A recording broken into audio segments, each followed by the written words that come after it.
Hello and welcome to Alpha Militaria TV. Thanks very much for tuning in once again and seeing what we're up to. My name is Richard Saunders.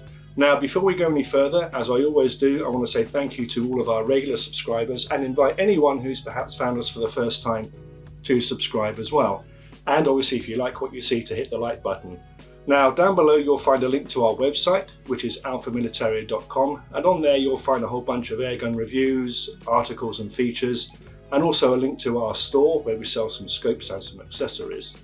Also down below is a link to our Discord channel, where you'll find lots of good interesting airgun chat going on, and also to some Amazon pages for some products that I use on a regular basis. Now, we're continuing our look at affordable springers today, and I've got a rifle here that is fast getting a sort of a cult following really. It's the Remington Express, and it's a really affordable, very well made, very solid rifle, distributed in the UK by Pelpax. And this model here is the Remington Express XP, which Pelpax will sell for £159.99, and that includes a gun bag and also this 3-9 by 32 telescopic sight, and also the mounts with it as well. Now, there are quite a few models in the Remington Express range. There's obviously this one, the XP, that has this plastic silencer fitted. There's also a tactical version of this rifle that is exactly the same with the silencer and a synthetic stock, and that also is £159.99. Then there's a straightforward synthetic version without the silencer, which is about £149.99. And there's also a wooden, sort of a more natural finish wooden stock version, which sells for £144.99, and a compact version with the plain wood stock finish, which has a shorter barrel, and that sells for the same £144.99. Now, the great thing about Pelpax is that they will also deliver to your door as well. So what we're going to do is we're going to walk through the rifle as we usually do, from back to front, and we'll talk about the key features. We'll zoom in on some of those key features. We'll talk about the whole cocking process, and then we'll take it down the range, put a few pellets through it, and see if it shoots as good as it looks. The Remington Express is a full-size, full-power rifle, which I'm going to assume means more than 10.5 foot-pounds. And when I get down on the range, I'll check that out. But it really is a handsome-looking rifle, and I think that's a large part of the appeal, to be honest. Now, at 1,160 millimeters long, this XP version is the longest rifle in the Express range, and that's down to the use of this black plastic silencer on the end. Obviously, other models that don't have the silencer are a little bit shorter, and it weighs around about 4 kilos. Now, that might sound a bit heavy, but it's about average for most other springers, to be perfectly honest. And you know what?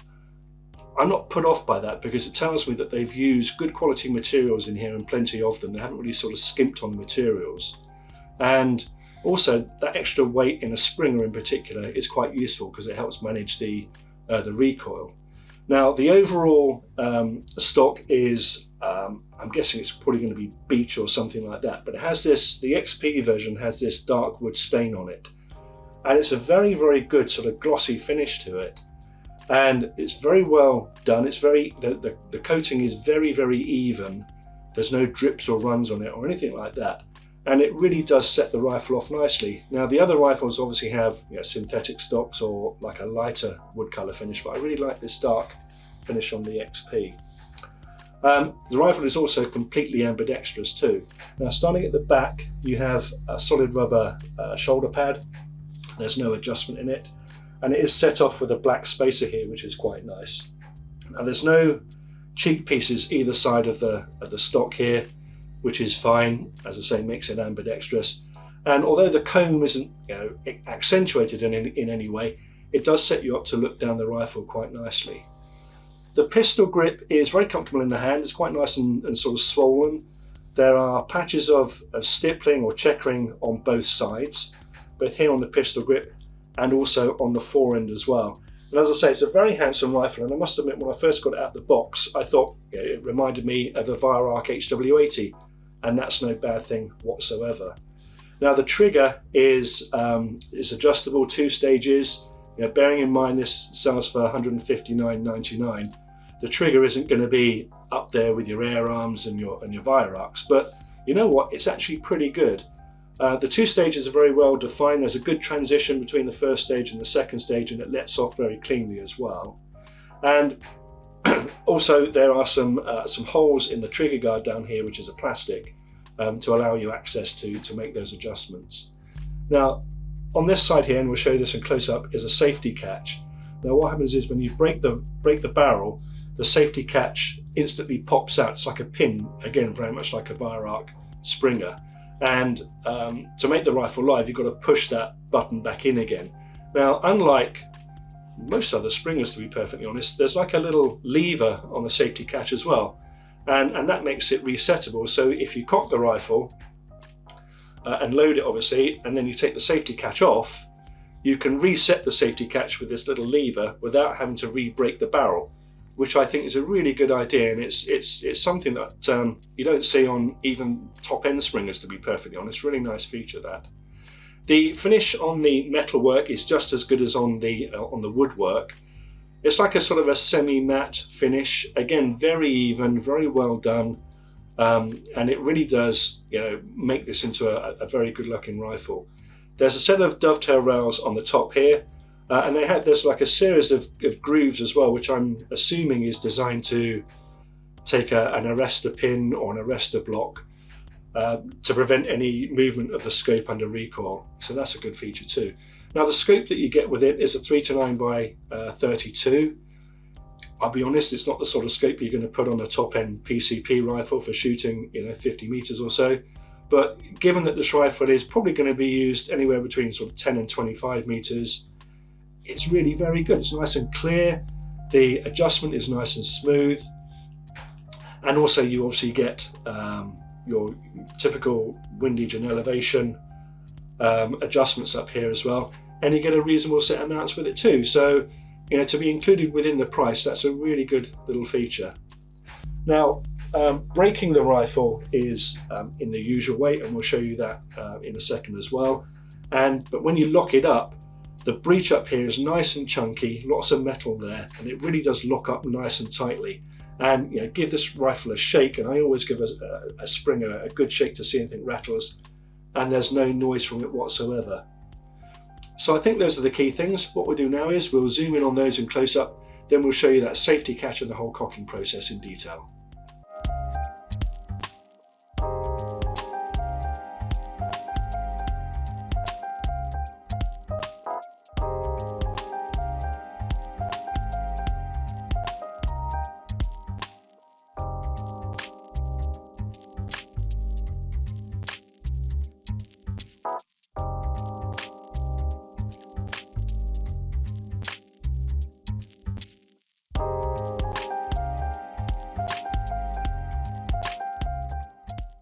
Now there are no barrel latches or barrel catches on the Remington Express. It's fairly standard in that regard. And the best way as a right-hander to cock it, and obviously it's the other way around if you're left-handed, that I've found is to put the butt of the rifle into the top of your thigh, hold on to the forend with your right hand, and then just give the end of the barrel a light tap just to break the action. Now the rifle's not cocked at this stage. All you've done is you've just broken the barrel at the breech. Now you can either put a pellet in to the breech at this stage and then sweep the barrel down to cock it, or you can pull the barrel down and then put a pellet in that way. And the cocking stroke is actually very, very smooth. Now there's no anti-bear trap on this rifle, but the safety catch does come on automatically. So if you pull the trigger, then that safety catch is going to prevent it flying up and trapping your fingers. But I always recommend you hold on to the barrel anyway, just in case that safety catch fails for some reason. And then when you put it back up again, it locks up really nicely and really quietly. Now the rifle's now cocked, and obviously if you put a pellet in it, it's loaded, and that safety catch is on. And to fire it, you're going to have to push that safety catch back in. Now, the benefit of not having an anti-bear trap is that you can decock this rifle. So to do that, and it's important you do this the right way, you've got to take a firm hold at the end of the barrel, push the safety catch in to release it, and then pull the trigger so that you can return the barrel under control to sort of the fully closed position, but bear in mind you'll still have a pellet inside the rifle potentially. Now, as I said before, the safety catch is resettable once you have switched it off.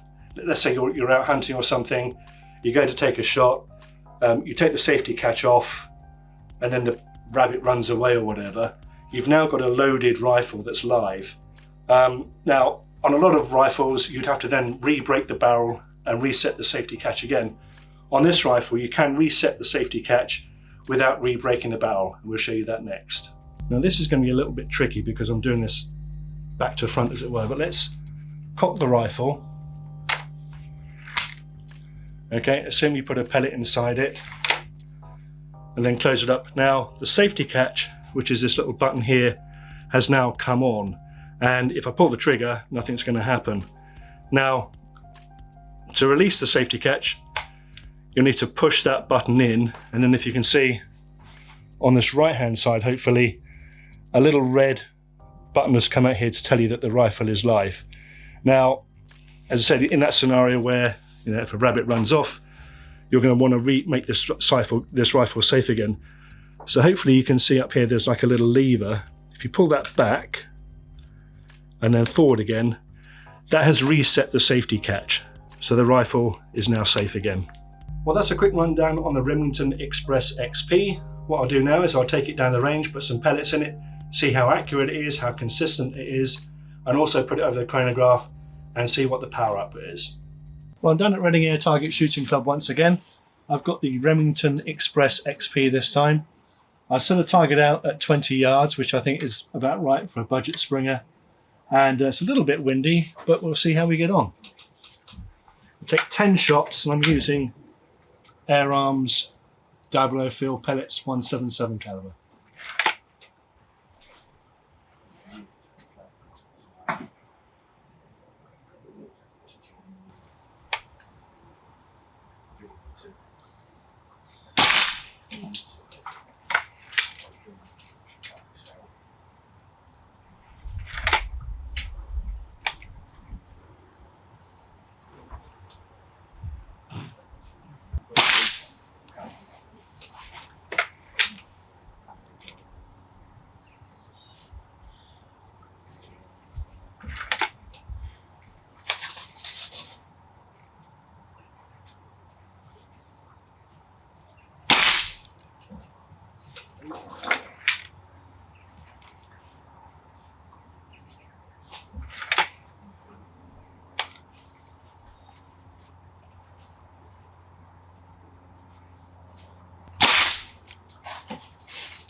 The cocking action is really nice and smooth. Actually, it's not. There's no raunchiness at all.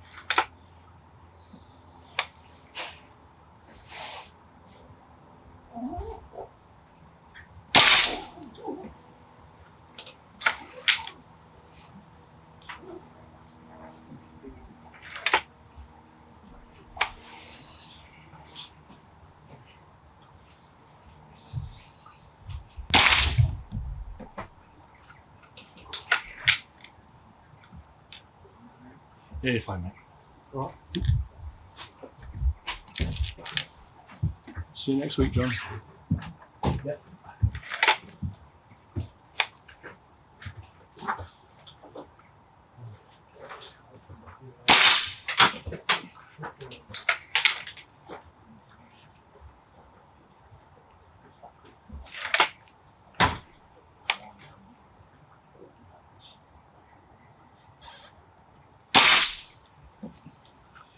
Couple more.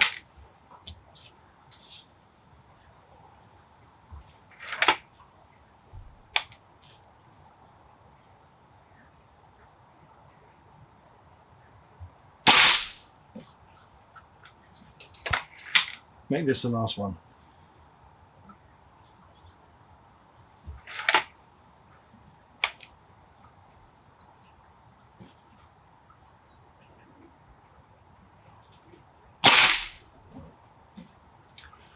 Well, that didn't look too bad, but we'll go down and have a proper look.